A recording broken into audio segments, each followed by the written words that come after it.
প্রথম আলো এবং ডেইলি স্টার এই দুইটা এক ধরনের মাফিয়া, একটাও মিডিয়া না। এগুলো হচ্ছে ব্যবসায়িক প্রতিষ্ঠানকে বাঁচিয়ে রাখে।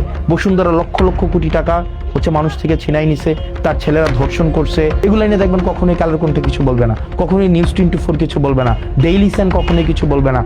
দেশের শীর্ষ গণমাধ্যমগুলোর বিরুদ্ধে এবার সরাসরি তোপ দাগলেন এনসিপি নেতা ও সাংসদ হাসনাত আব্দুল্লাহ। 10 কোটি টাকা বরাদ্দ বিতর্কে নিজের অবস্থান ব্যাখ্যা করতে গিয়ে শুধু অভিযোগই খণ্ডন করেননি, দেশের বেশ কয়েকটি প্রভাবশালী গণমাধ্যমের ভূমিকা নিয়েও তীব্র সমালোচনা করেছেন হাসনাত। শনিবার রাতে সামাজিক যোগাযোগ মাধ্যমে লাইভে এসে তিনি বলেন, প্রথমে বিভিন্ন সংবাদ মাধ্যম প্রচার করে যে তিনি ও আসিফ মাহমুদ 25 কোটি টাকা নিয়েছেন। পরে বিষয়টি সঠিক ব্যাখ্যা এলেও তা যথাযথভাবে প্রকাশ করা হয়নি।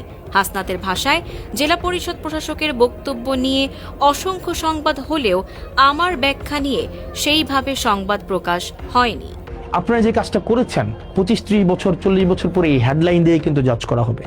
আপনি আমাকে বলছেন কি রাজস্ব খাত থেকে 25 কোটি টাকা তুলে নিয়েছে হাসনাত আব্দুল্লাহ, আসিফ মাহমুদ। কে বলছে? জেলা প্রশাসক। কিন্তু আপনি নিউজের মধ্যেই দেখলেন যে এখানে ক্লারিফাই হইল এই কথাটা ভুল। তাইলে আপনি কেন ক্লারিফাই করলেন না? পরে কেন নিউজ করলেন না?